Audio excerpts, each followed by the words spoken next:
Yes, we nyasema. But say you allege. Ebia wo allege, why you say there? State institutions should come in. Akote yakwa say your state institutions no kwa so mo tretra say do mo nsa. Is it that we are honoring the presidency, not the person? Maybe akote any kwan say your presidency even an individual pra. Let's say be obi kotenase. No can send be. No, but the president can have a civil suit against Abroye. Yes. Why shouldn't he go there by NIB? But akote no so they say president name so cough. Yes, and the president can sue Abroye for defamation or the personal lawyer. Is true, but so why NIB? Was a president is perceived to be a place very busy by president in Yadaje. Into a month for being that's what so for me, why should it if the president feel say because you will and the baby Abrante become Fox the late Mills. No Nimkra. But the police in order to please the president.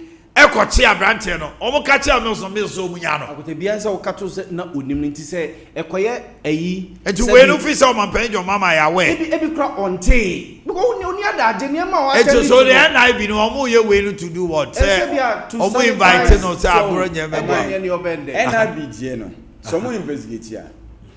Omo pe asemo Abroye beka ebia na Abroye wo evidence mo and at this time round omo panyi wo ba na nu ye na ba hold this kind of money we need the money mo see scan won't nurses na other staff and government employee mo ntimi am say what timi am say for 550 million Ghana cedis o da bi o omo panyi wo ba na nu ye say o so de ba no mo ye investigation nyem etimi party president because man panyi Mahama say bi so for Ghana zika wo mo ye mra so Nemom se kopa se ampa na before no say e bia Abroye ba ha nsa obeka hu se bia no kwani mu dia ho na bia mampanyi Mahama beka se bia wa go mu finti me dem lawyers because this time around they are investigating on the grounds say oye obi afọ mensika nye se bi na man and ono so na kan the tapes and the video and everything is there say waka and it's not doctored was it wuntimi the tino he has evidence whatever onko bua e bia enokre oman because yetiti abitie mpo na ne chani na say na koba dia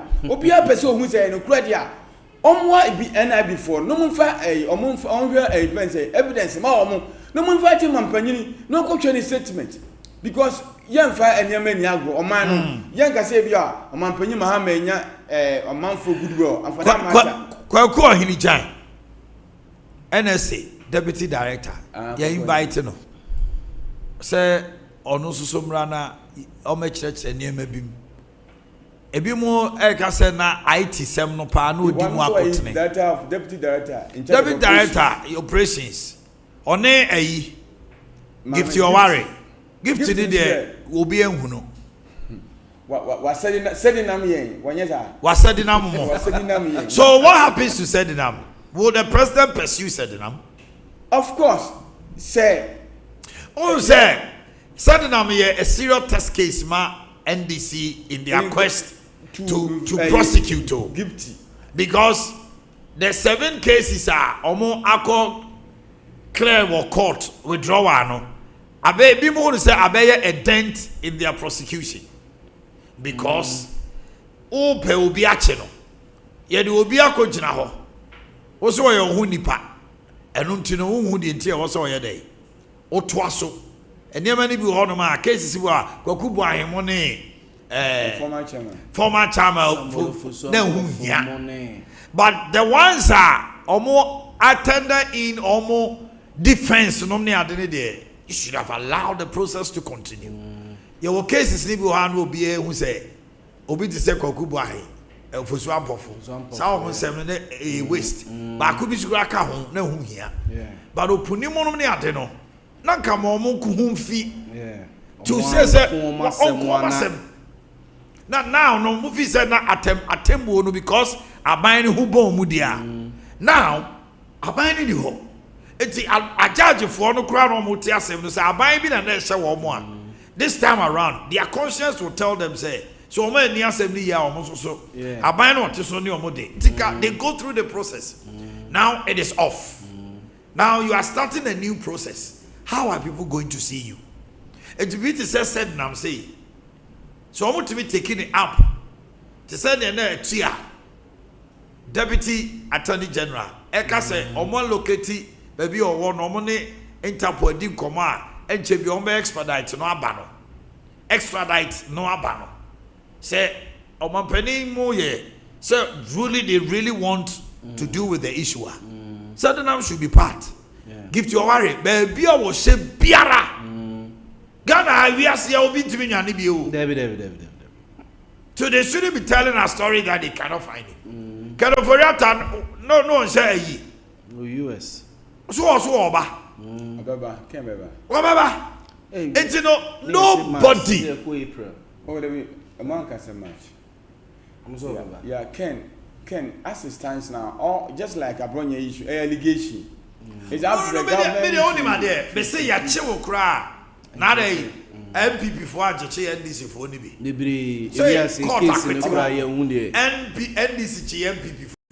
Court acquittal wo. Oman said nam the end there, me the make as it stands now, on say your sentence, you know. Yeah, in absentia. In absentia. Say was so over sentence. Yes, as Ghana's Ghanaians in San the Attorney General say obefo ba. On say mama we say nko demu pa, say nke pa. And I guess I'm paying my better come and padia. That will another thing. But me dey on mind. And some e course no. Opunimu nsem nyina no.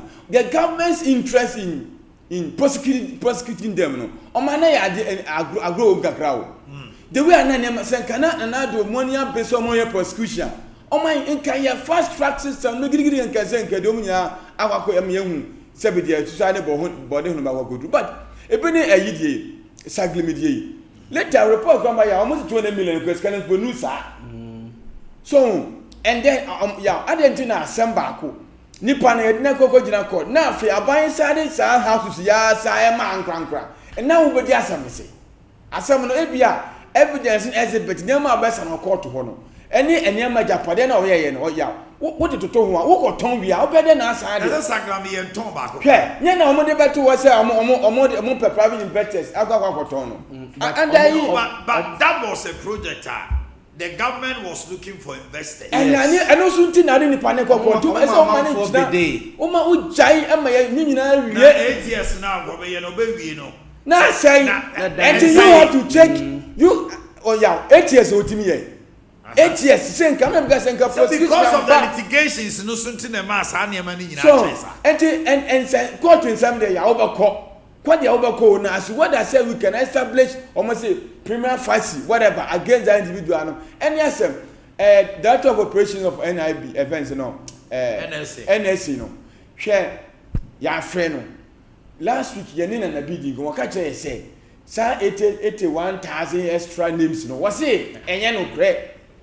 And I think say na be no all that events say nipa na omo se be mo bo nsem no mo nyina betimi akwa di omo ho ano and aboa with evidence in court yaw no can say your imputation and arrest so say ha Sir Amiyan Kofi was invited and when he got there he was arrested say we fear ho na na abem wan ye bi gwa say we dware kwa ma nware nwi Akonta Amiyan Kofi de no omo arrested no.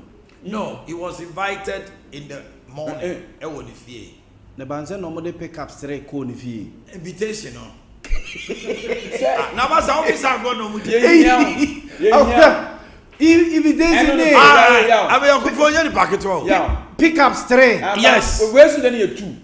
A fully armed. Yes. No mo ka say inyo NIB. Ti e ho no say o me ya ade me didi. So yes, so do you know say David?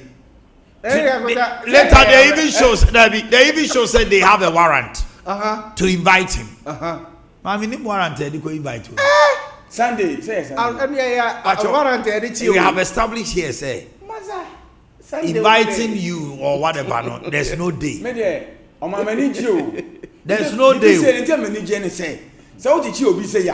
Say, oh, we were friends, no, some of them because so much you say that means someone go for so, or maybe now would be quite actual. It is incumbent upon you, say, also be changes uncle for no. Ultimately, say, and now we see you, maybe a scholarship secretariat. Now we see EMMC, we see you, GIF, and EIB.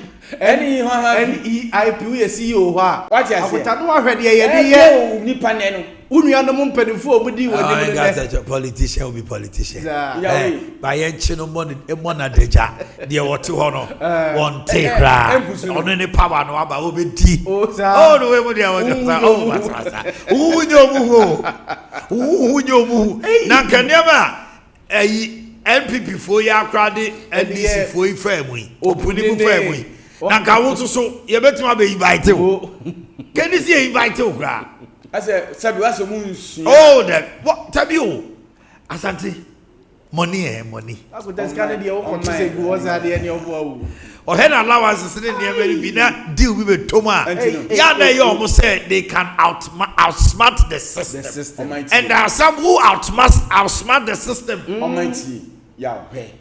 When a young SIC, my men acquired any example. Will be a check 70,000. Your mount allowance be 7,000. Whatever, Kabum come more than 100,000 a month. Oh, man, when you know, who's that on second Ganesica party? I know three more than. Now we know Ghana for because what the kind of life I would. Their life. What to look present? Asante. It's not bad to pay. Listen to me. Asante. One of the Wahano, your money baby, Ejina. Oh, mine. You didn't man, no. You are subsidizing the comfort. When I can, they're like, yes.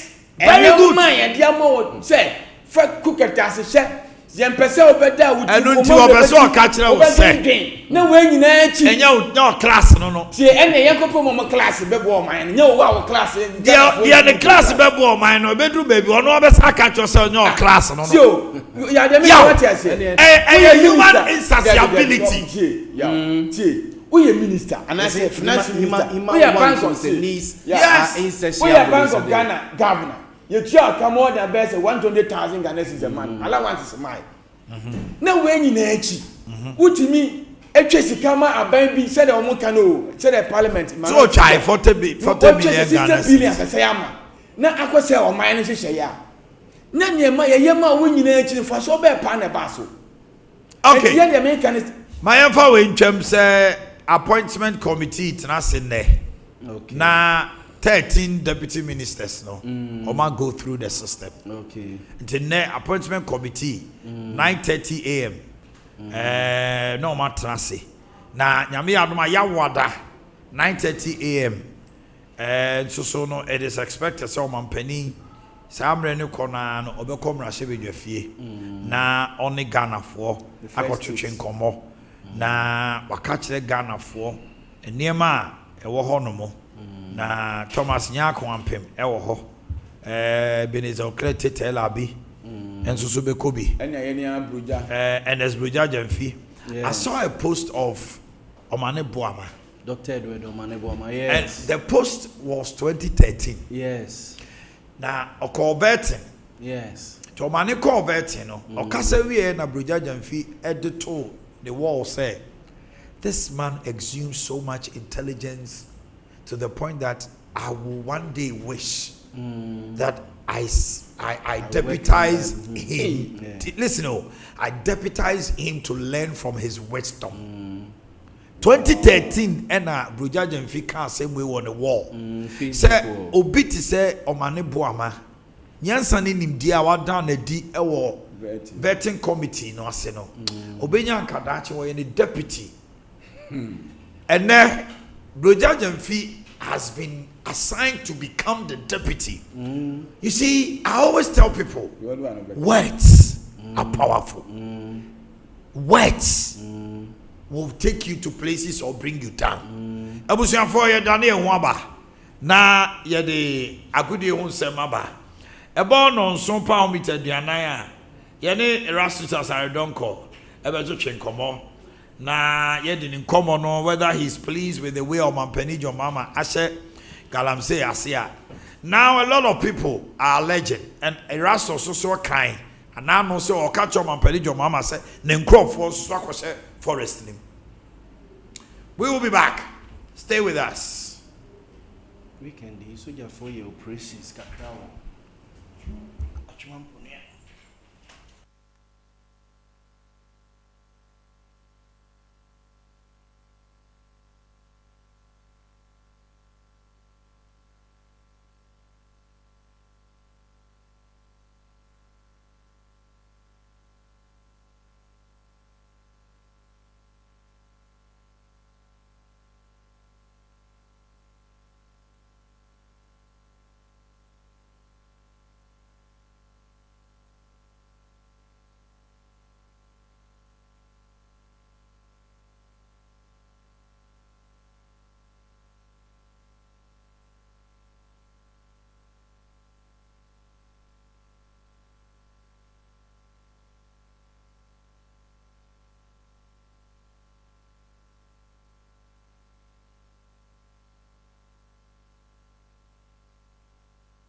yo. Preferred yo. SOMPA FM and TV and Market Yapa. SOMPA dear Sassy so and many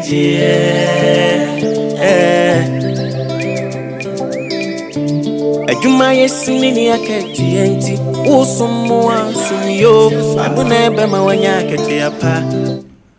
Okay, yama etiefo etie SOMPA 93.1 and afin so etiefo ehwe SOMPA TV no ene anope yemo mache biem na yenda Omanhene Yaw adubuache legend oni ni team no enso ase yatena se agudie mu nsem ena yede brew sabre free sabre akoise nonso enso ebebo apamu djumedia yato ne din tip off ena yede brew ene anope na yebehwe afisem nim yewia yede ani bechemu amanone na ene Cinco de Mario International ononso ede amanone nsem no etimi ede abre na wafisem nim MTN FA Cup obia nyobia competition no enso assign a resume na endra run of 16 matches no ehun nsem bebre ewa ha ye ba bedimu enso enkomo Continental Club Masters House of Folk endra adese enoma ankoye enso amfa momo ni nyina ye bebie nsem nim enso etimi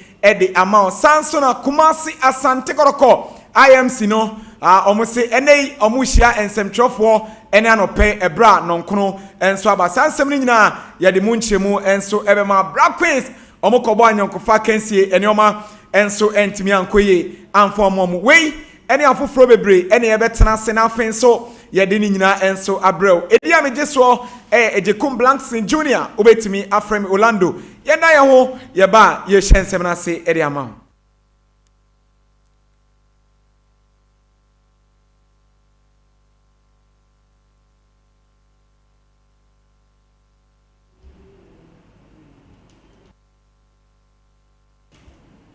Well, Yanshan Samana say free MTN FA Cup competition run of 16 Obia Nyobia competition. As a say Yakase MTN FA Cup Obia Nyobia. Yes, indeed, Obia Nyobia full of surprises and also a competition. Na Yanshan run of 16 matches and also etimi so over the weekend and now Friday and a matches no and so etimi eshase ewo tuba arena no ade se tima ye friend atron divise omonso etre fie echichire eso baby any goal stars omonso eyi omo free competition nim na 90 minutes no obia entimi anhyebi atron divise omo entimi anhyebi sanso na baby any goal stars omo entimi anhyebi penalty shootout no na atron divise omo chef 4 ema baby any goal stars Oba Ghana Premier League nima omo